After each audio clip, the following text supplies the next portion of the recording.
Alex Burrell Gordon was pronounced legally dead today after a judge ruled that microscopic pieces of his skin, fat, and bone provided enough evidence to determine that he died inside of a shredding machine.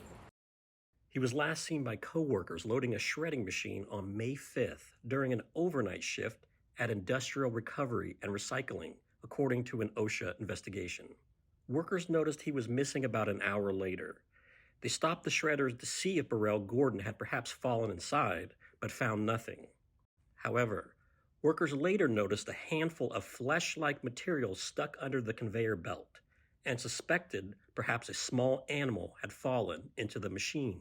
And so they decided to continue to run the shredder.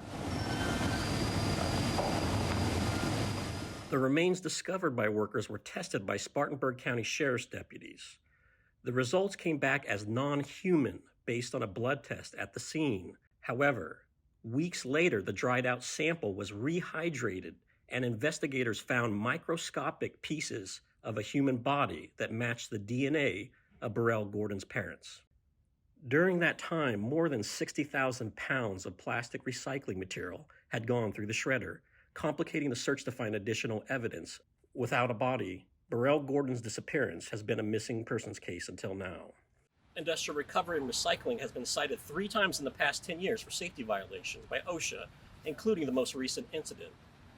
According to the latest report, and I quote, "Interviews determined that there were no specific safety rules for the shredder machine, and even if there were, some employees worked one way on the assembly line, while others did it another. However, employees bypassed guardrails in order to climb onto the shredder for particular tasks because they stated there was no other way." End quote. For 7 News, Scott Denner.